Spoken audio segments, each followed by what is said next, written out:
hit the flow at 40, it's time to rise. Got a pocket full of dreams and fire in my eyes. No more playing small, we step into the beat. Success is coming, can you feel the heat? New chapter, new hustle, can't hold me back. What's going on, everybody? It's your boy D.rose in the building. We got my beautiful co-host Sue.B and my boy R.I.S E in the building.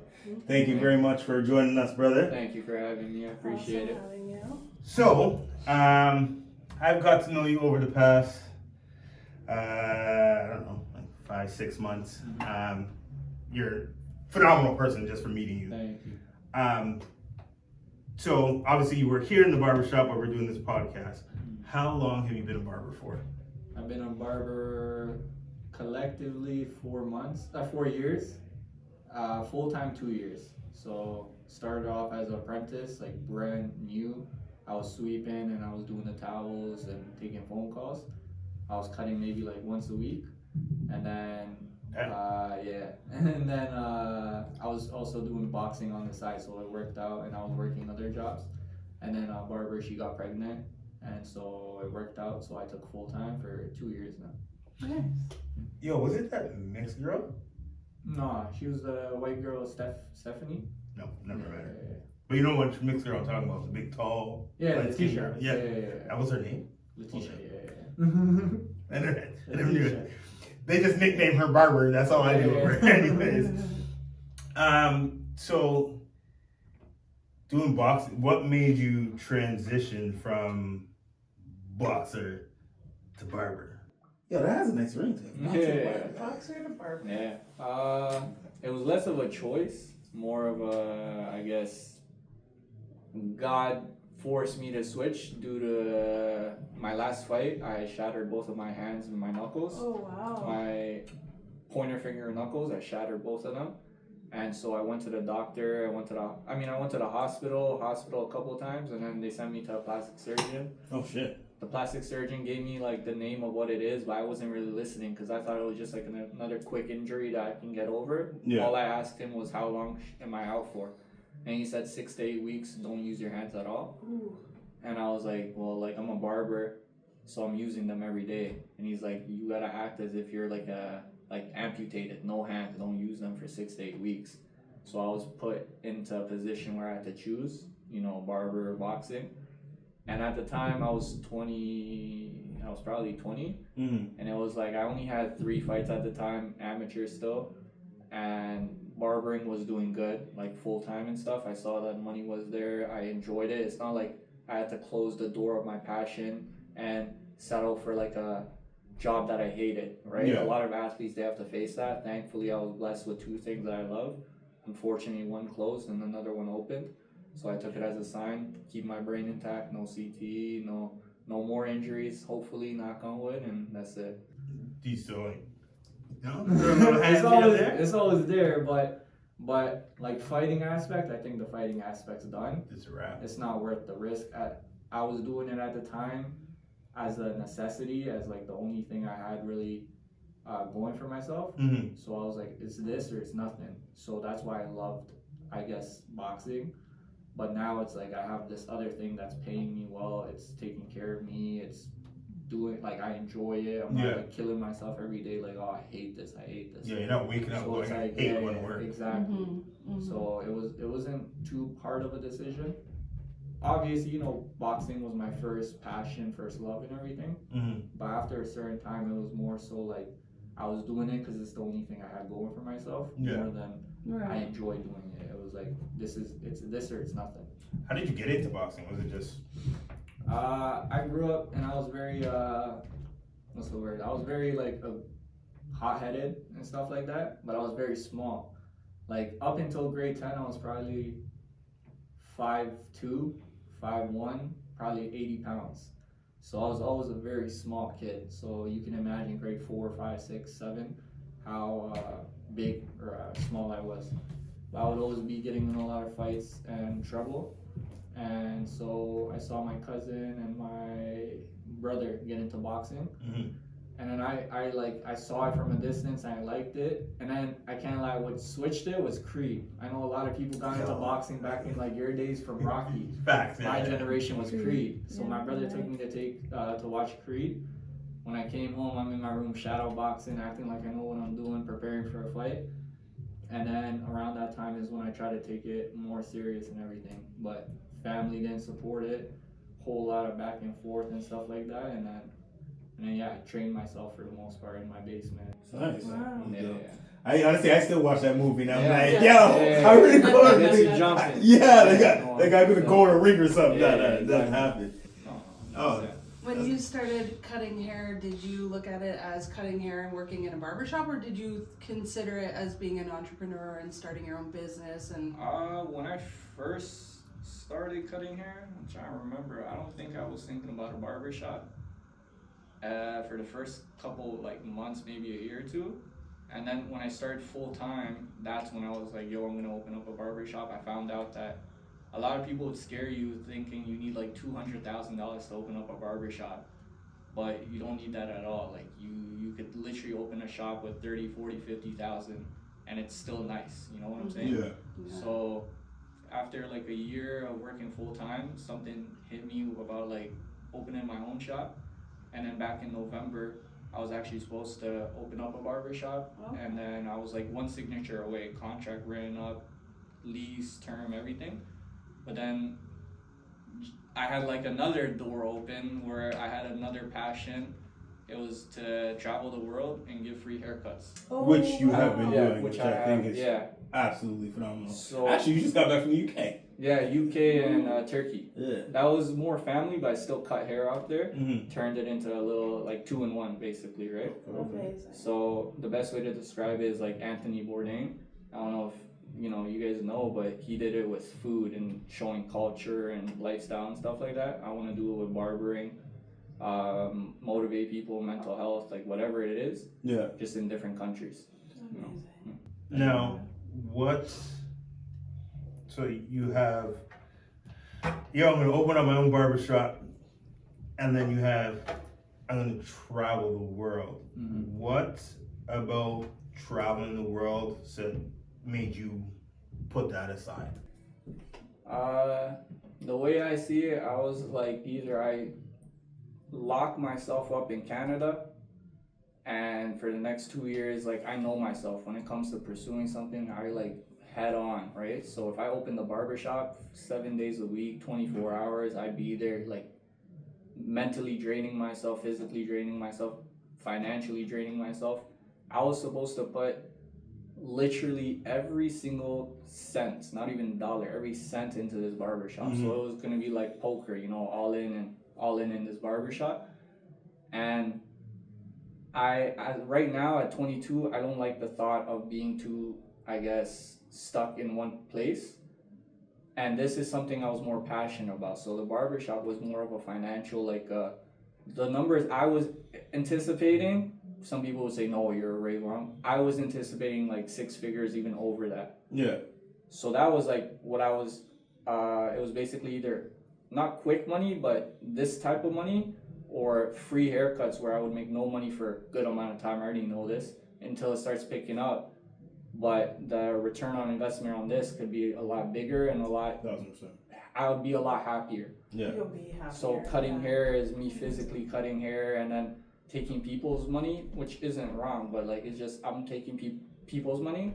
But my plan is like Robin Hood, steal from the rich companies. So I want to work with brands like Laurier, Head and Shoulders, or whatever. And for example, they say next video in the next country, when you put on the cape, make sure it says like Head and Shoulders right in the center. Yeah. We'll pay you X amount of dollars, we'll send you X amount of product, and then basically I get paid from these rich companies. I give free haircuts to the people that need it, and then I get a bunch of product and I give it to them, because I'll keep maybe a bottle for myself of Head and Shoulders, but you know what I'm saying, I'll give the rest to the people. Since you got the luxurious hair. Exactly, you know? Sponsorships, yeah. But yeah, I'd rather get paid from these companies that money Then grows taking on it trees from for them, them, you know what I'm saying? They'll pay for the travel, they'll pay for the tools, they'll pay for anything. Yeah. Just Is there struggles that you find with going into this? No, I'm blessed. I I work every day, even though some of my coworkers say I don't work hard enough. You know, I work just about every day, if not every day. Not like crazy hours, but I work, save all my money. I'm very like, I wouldn't say frugal in a bad way. Like I genuinely don't care about like clothes like Gucci and Louis and stuff like that. My car is a broke down Civic, but it's still working. It's gonna You know last what I'm forever. saying? Keep Exactly. it. I could shoot the Keep engine. I could shoot the engine and still gonna drive, right? Exactly. And I'm happy with it. Good. Jewelry, all my jewelry is fake. I don't care for real ones. You know what I'm saying? I'm with you. So Me too. I guess what I splurge my money on as of now, the last couple of months when I started this plan, is traveling, which I love. I enjoy. I don't think you could ever waste money on. And I don't even feel like for you that's splurging. That you're literally using that money to go help others. Exactly. You know what I mean? Yeah, and make connections. Exactly. And Learn about the and world. grow and learn. Yeah, that's huge. So to go back a little bit. So you said you've been in it 4 years now, right? Mm-hmm. So technically, when you started, it would have been around just after COVID times. Yeah.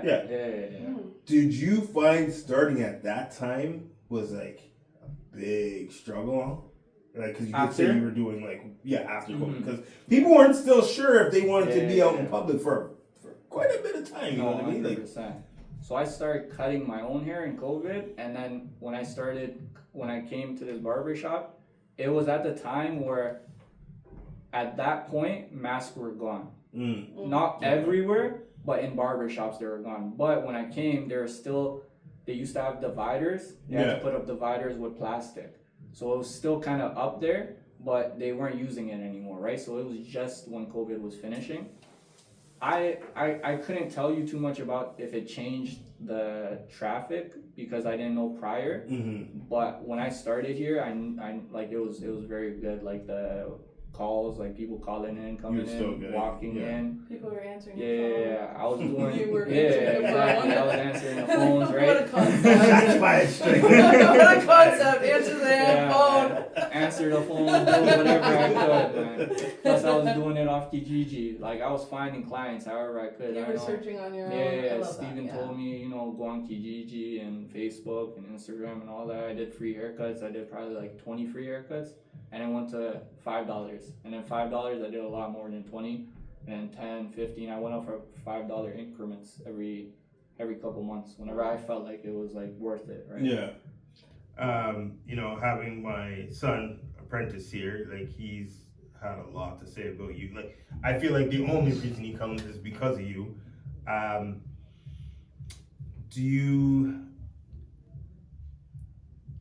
How was it for you as an apprentice? Not just alone in this barbershop. Leave that story to the limited. But like, did you feel like you needed to? Like, how was it starting out? Like, what was the process for you? It was cool. I went to every barber shop on the strip, like Streetsville. I started at TBS. Walked in, asked for apprenticeship. He gave me a number. Actually, Ross gave me the number, the card. He said, "Call this person. He'll get you ready." And then I went to another barber shop. He said it was a Saturday. He said, "Come on Monday, 10 a.m." I said, "Bet." And then the last one was here. My sister wanted to drive by, and I was like, "No, like I like the vibe. I could see from outside. I like the vibe." So I parked up. I came in here. Nobody spoke to me for the first like minute or two or three or five, and then Just Mikey, I'm just standing there waiting, and then Mikey comes up to me. I say what I'm trying to do. He tells me, "Steven, talk to me or whatever." Steven takes about an hour to do a haircut, and then he almost forgets about me and goes outside to have a cigarette, and then they're all like, "Hey, Steven, this guy's been waiting," and then I go out to the back with Steven. We talk. And I just told him what I'm trying to do, and he thanks to Steven, he allowed me to come into his barbershop. He gave me a lot of opportunity. He took care of me 100%. Let me watch him and Poppy and everybody at the shop. I just had to clean up, do the towels, little stuff like that, right? Pay my dues. And then like I started with the free cuts, and then went up by that. I was only doing it once a week because they had so much barbers here, and nobody was leaving at the time, right? Yeah. So I was kind of stuck in a situation where it was like, I know I can go to the next shop and work every day or even 3 days a week. But I was, at that point, I was like tight with everybody here and I was cool, and Yeah. loyalty is It a was big the thing to me, vibe. right? 100%. Yeah. So I wanted to stay loyal. Steven gave me an opportunity. I wasn't going to go, to the next shop. Yeah, I'm big on that. Like, anywhere that I've worked, yo, if my bosses treat me good, I got you, bro. Yeah. I'll promote this shit. I'll do whatever it takes. 100%. You know what I mean? Yeah. So I understand what you're saying with loyalty. Was there ever a time that you wanted to walk away though from doing From barbering or this Barber? place? from Barber? Barbering, 100%. Yeah. Yeah, I got. Due to only working 1 day a week, it was getting really frustrating. Because when I started here, I had like $7,000-8,000 worth of debt, and I was doing $3 to $5 haircuts, right? So I was working at Kelsey's, I was working at Dollarama, I was working at Puma, I was working at pizza delivery right here. Like, I'd be cutting here, and he'd call me, and then I go deliver, and I come back and I cut again. So I had to do all that due to only working 1 day a week. So that, that kind of pushed me almost away. And then on top of that, when I started taking boxing more seriously and pursuing it, I was like, this is kind of taking up too much of my time. And so I was like, yeah, I might walk away from this. I had a conversation with somebody, and then he said, follow your heart, I guess, right? And then that's when I broke both of my hands. So I was about to walk away. I was about to walk away. I was like, I'm following my heart to boxing, and then God said, no, you're not. Right? I'm shattering both of your knuckles. You're staying with this. You must listen, boy. Yeah. I had no choice. So, all right, 4 years in, you're going strong. You've seen, all kinds of people sit in your chair.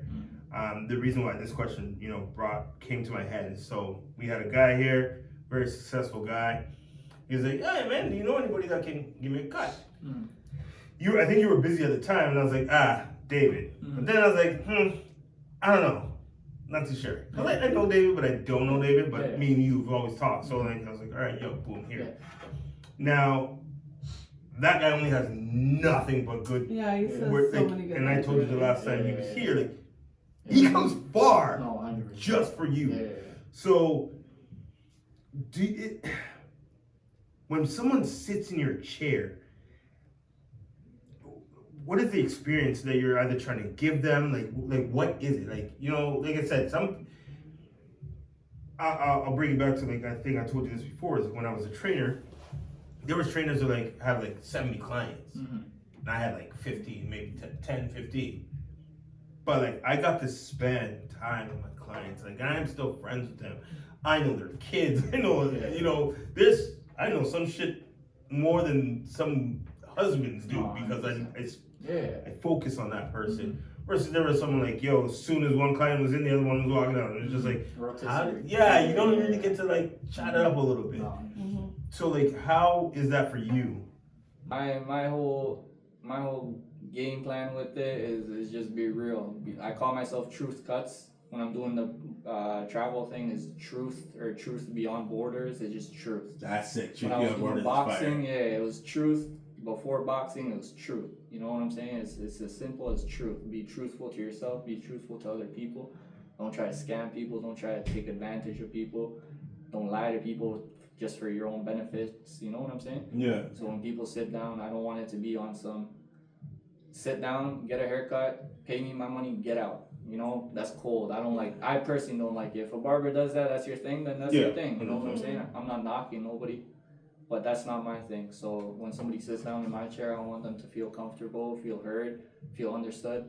I feel like people say barbers are therapists. I truly believe that. We're the cheapest therapists, right? Yeah, Some people, hairstylists too. yeah, hairstylists, exactly, yeah. So salon. the same way women go to hairstylists, shoot the shit with their girl about their whatever's going on, guys do the same thing, right?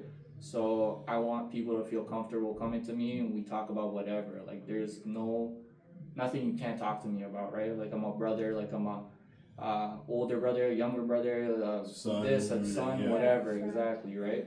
So no matter if it's a little kid, a child, or I cut 80-year-olds, right? and I try to teach them something or talk to them about something, they try to teach me something, I talk to me about something, right?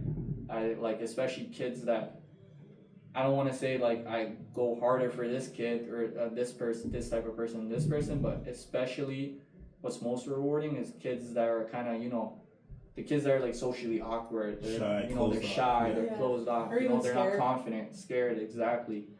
And then by the end of it, or maybe by the second or third cut, they're like, yo, they're dapping you up, they're laughing, they're shooting the shit. It's all cool, you know what I'm saying? That's what I love. I want to break somebody's shell and make them feel like they're I want to make them comfortable. Yeah, it's okay to be Exactly. with me. 100%. Speaking off of that kid thing, so I watched you a couple weeks ago. It was a new client or walking, I don't remember. Kid know you from shit, but like when he sat in your chair, he was quiet, and then I slowly watched you. He just started peeling away, exactly. peeling away. And I'm telling you, when I this remember kid jumped that out of his kid, fucking seat, he's like, yeah, all right, yo, dad, look at me, like, you know what I mean? This energy just went from here to there. I was like, yo, that's fire. That's the most rewarding. You know what I mean? 100%. Have you had anybody that's left a lasting impression on you that has sat in your chair, or is it something that motivated you to want to do free haircuts or anything? Man, I'm trying to think. I know it's hard. 'cause, Everybody like 4 kinda- years. Yeah, Yeah. everybody kind of. But is there that one person that you just always remember? Like they left that impression, you know? Right now, off the top of my head, I couldn't even think of one person, but there's multiple people where they're just like, their energy is so good and clean. Yeah, every And, time they sit in your chair. I like, heard some stuff, they went through terrible stuff, but are still so happy and jolly and, you know, bright and wise, where it's like, that's honorable, that's motivating to me. I wish I could think, I'm sure there's somebody, but right now, my memory's awful, you know, it might be all the hits to the head or something, you know? No, it's all good. It's all good. Tell me if this helps. So there's that old guy that comes in, and you told me that when I started out as an apprentice, I was cutting that guy's hair for free. Now fast forward 4 years, and you still cut his hair for free. Oh, 100%. What was it about him that you didn't say, hey man, gotta make money nowadays, you gotta pay up? What was it? Because to me, that's somebody who left an impression that you still do that favor for him. That guy, if I'm being real, that guy, he lives next door. He just lived next door. He's like our, I don't know how to describe it. He's just like an uncle, you know what I'm saying? He's like an uncle. We call him Ronaldo, and he's just a funny guy. You know? So I didn't even start cutting him until about full time. Not even full, like a little after full time. So I was already charging, but we never charged that guy because he's just part of the family now. That's family, right? We take care of him. Plus, it's like quick. He's not picky. Yeah. You know, if he stood in my chair for an hour and he was like, "Oh, this one's a little," I'd be like, "Come on, Ronaldo, you're not gonna do that."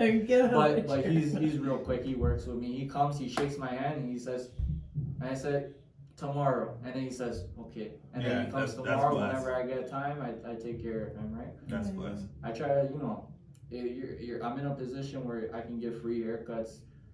Like yesterday, somebody came. They're leaving in 2 weeks to Italy for a school trip for like a month. And he's like, I tried waiting for 2 weeks, but I couldn't. Like my hair is too thin. I wasn't feeling like, I was feeling ugly, like uncomfortable and stuff. And so I came now, but I might come in 2 weeks. But he didn't even ask for a free cut because that would kind of take away from it. He was willing to pay and everything. He's like, I might come for 2 weeks for a cleanup, whoop-de-whoop. And I was like, I saw that he was very hesitant about even asking and stuff like that. And I was like, bro, in 2 weeks, just come. I can't let you go to Italy like that. You know what I'm saying? Like, I'll take care of it free of charge. He was so happy, you know? Just little stuff like that. It's like some people, exactly. Some people are very stingy. Sometimes people give me a good conversation, I give them a free haircut. Yeah. Like, so you're asking if there's somebody that's stuck? 100%. I just can't think of it right now. Yeah. But there's multiple times where somebody's giving me such a good energy, vibe, conversation where I was like, look, this one's on me. You know what I'm saying? Love that. Yeah. There was so when I used to do motivational speaking, I had a conversation. So I'll picture like this: like there was a group of us. I don't know if you ever heard of Eric Thomas, but there was a group of us like this. Football player. No, motivational speaker. But he you want it so bad you want to That you guy. want to Yeah. breathe or something. Exactly. Yeah, I love that guy. So it was all of us at a table, Mhm. and just like this. Yeah. Like, and then he's like, "How many of you guys love your job?" Mhm. So everybody put their hand up. Mhm. All right. How many of you guys would do your job for free? Mhm. I was the only person that put my hand up. Mhm. And he said, if you won't do your job for free, that's not what you should be doing. 100%. And honestly, as a personal trainer, I would have done that for Mhm. free all the time. Mhm. I did free boot camps left, right, and center. 100%. Because I don't know, it was just same way. It's just Mhm. that feel good Yeah, feeling. exactly. You know what I Yeah. mean?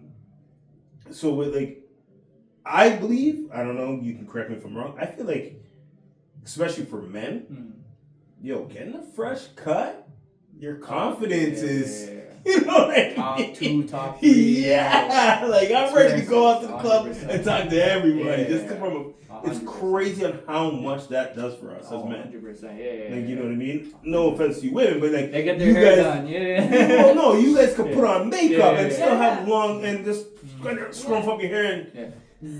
guys are still gonna fucking holler at you. Where us, Yeah. we can't It's go that haircut. looking, we can't go looking like Yeah. a bum 100%. with a bum ass beard, bald patches in my head, and get no girl, Yeah. but get a nice lineup. Yo, Mhm. it's a You're game back to changer. life. No, You right? 100%. Like- the way you feel after a haircut, like Yeah. people, like your skin glows, like it Exactly. literally glows. It's not even like a fake thing. People's like there's like baby fuzz hair and stuff like that. When you take it off, their skin gets clearer. It just feels better. You know what I'm saying? Like you Yeah. just feel like a new person with a haircut. I But think, yeah, man. Do I what think you the do. culture that you guys created in here is absolutely phenomenal. Yeah. And what you're doing, brother, like I seen one of the videos the other day, and I was like, yo, that's dope. Like I honestly like I look up to you because like I don't know, you're just not a regular 24, 24, 22. 22, Yeah. whatever. You're 22. Aging you before your time. Good. But right, like what Crazy. 22-year-old that you know saying, yo, I want to go do a bunch of shit for free. Yeah. You know what I Are you mean? even Like, motivated enough to like think about the future that far ahead? Like you're thinking long term. You're not thinking just the next Yeah. couple weeks. I know someone that is like a year older than you is just absolutely walkless, spends their money on gambling. Like they just they don't have no ambition. They just think money is just gonna fall into the motherfucking lap. Like what you're doing is absolutely insane, man. I appreciate hope it. you're Thank you so absolutely proud of yourself. Mhm. Hope your parents are proud of you. Like you're going to go further than you actually think. I appreciate that. Thank you so much, man. It means the No worries. world. Are you marketing yourself on social media or? Yeah, so I started on TikTok and YouTube. YouTube I'm not doing, like I posted a little bit. Whatever I post on TikTok, I post on YouTube. Yeah. But then I stopped doing that for some reason and just TikTok. And I just 2 days ago I started the Instagram page. Still haven't posted, but I'm going to 100%. Right now it's all TikTok. I don't know why. It's just, I did Honestly, the because same. I did the same. People TikTok's trend- blowing up right now. Yeah, It's people a different- transition. It's a different, Exactly, yeah, yeah. it's a different. So You don't have to worry about anything. There. Exactly, You can post yeah, whatever you yeah, want. yeah. People So, will start finding it. But I know I need to 100%. Yeah. Social media is a cheat code in life. If you 100%. crack that and basically do what I'm talking about, like working with brands, it's like, why wouldn't you want to do that? Instead, let's say you're a personal trainer. Imagine your whole job being you wake up, you don't take money from people like me and yous.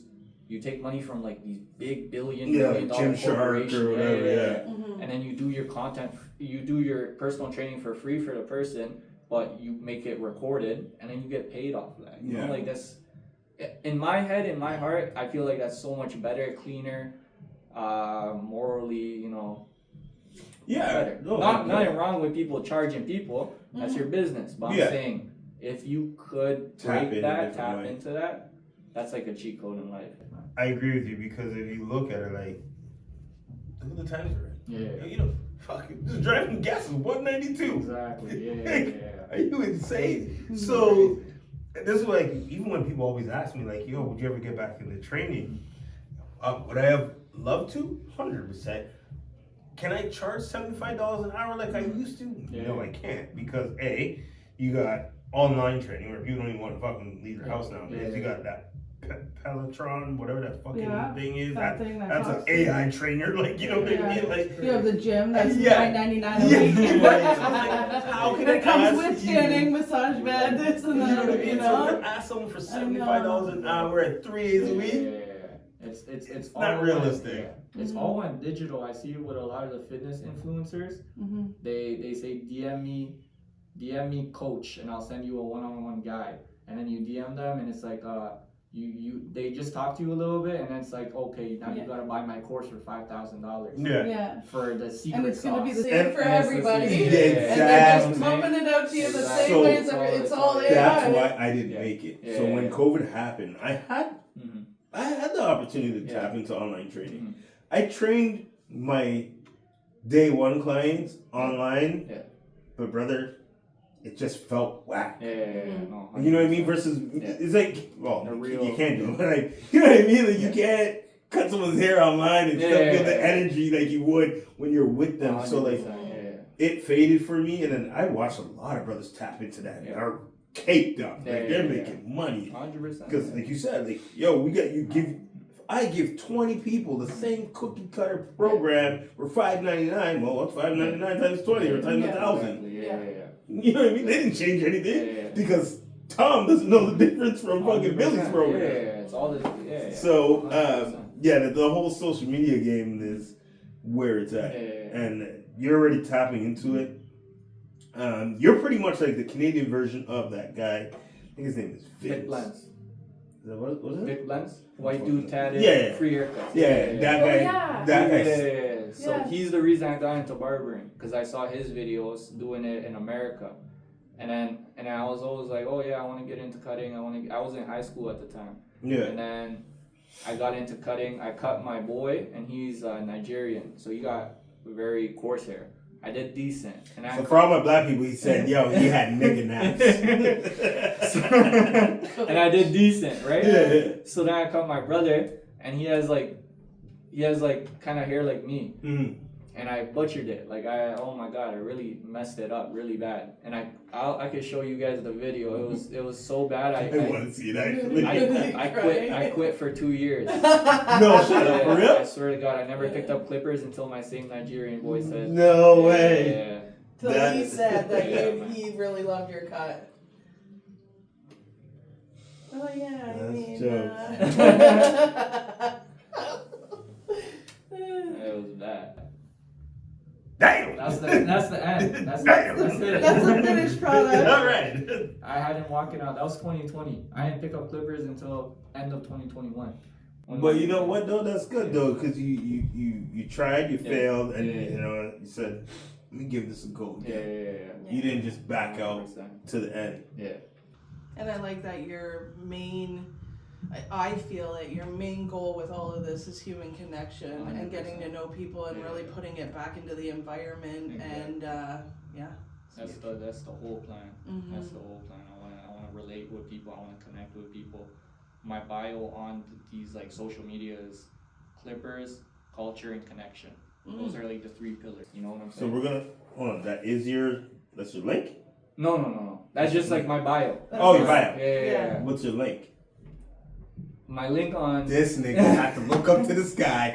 Don't My- even know Let's what just check. my link. I was gonna check. I He's would do the crazy. same This damn nigga's thing really though. Oh, it's My- you, my- babe. I my- expect that. No. on TikTok is Truth Cuts with a Z. Okay. Truth Cuts with the 2 Z's. We will add Jesus. his link in the Yeah. description. Yeah. I truly recommend if you are coming to the Groomsman Barbershop in Streetsville, holler at your boy Sir Rob Thank you. because he does some fire shit. Yeah. So I got one last question for you. I mean, you already did it for my son, but like, I don't know. I truly do want you and Carter to actually like sit down and like really talk to him because like it's one thing coming from Pops, and I know that he looks up to you, but his, how do I say this without certain energy has made him deteriorate. As you only notice, he only comes in when I bring him. And that's because I force him. Yeah. So for the generation coming up, and you did kind of touch base on this with him when we talked quickly, what would you suggest? Like, what would be your word of advice to the next coming up barbers?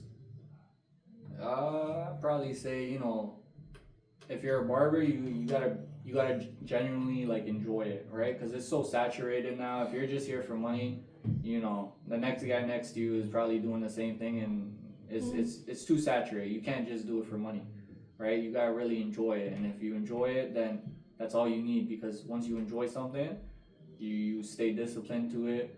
You hustle hard. You learn, you teach yourself, or you go out looking for somebody to teach you, and you teach other people. It's really simple as that. You gotta enjoy it. If you don't enjoy it, your heart's not in it, you're wasting your time. You know what I'm saying? So Carter, I see that he enjoys it and everything. I know this like environment might be a little hard to, I guess, feel like you're progressing, because once again, he's not cutting a lot. Once he cuts consistently and sees his work come to life, and sees his, I guess, like, even though it's not about money, but he sees some money in his hands, that pushes people, right? Honestly, 100%.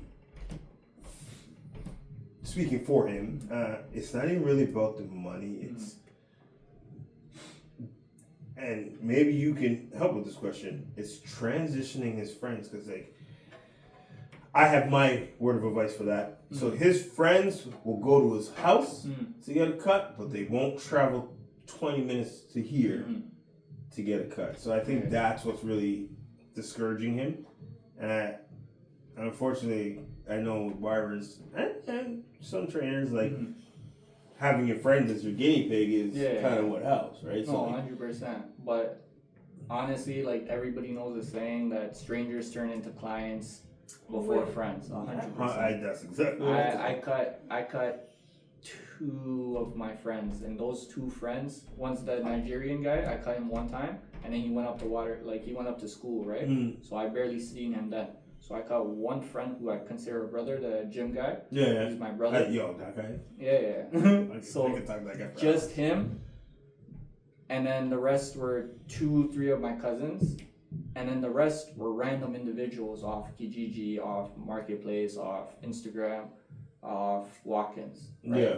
So honestly, if your friends don't drive 20 minutes, forget them for now, and you gotta get your money. Your dad's still here, right? Yeah. I didn't cut my dad ever. I didn't have he can cut you every week. He could cut you. I cut my cousin every single week. I would test stuff with him. I would test this haircut, this fade, this scissor work, whatever it was. So I messed him up a lot. You just got the beard. I told Carter, I was like, yo, just learn how to fade my beard, because I like that faded beard. 100%. Keep trying. Practice on you literally every 4 or 5 days. Right? Yeah. Your hair's gonna grow back, so just keep on mastering the beard. Sometimes the beard is more important than the hair. You know what I'm saying? Yeah. So yeah, there's always people to practice on. Even though it's you'd prefer your friends, obviously, maybe you're more comfortable with it. You gotta kind of step out of the friends circle. And in your comfort zone, right? Exactly, yeah. I hated cutting random people off like Kijiji for free, $5, $10. I was always nervous. Before they come, I'm shaking. And then, especially when you're not good yet, right? So you know you're probably gonna mess these people up. And you're just anticipating how they're gonna react, honestly. Yeah. But then he or anybody at a barbershop gotta understand that you got OGs or you got other guys that are quote unquote master barbers or good barbers that are just gonna fix your work real quick. The amount of times I messed up a walk-in or I messed up somebody off Kijiji, and then Poppy took care of it. Shout out to Poppy. Shout out to Poppy. I would get really frustrated.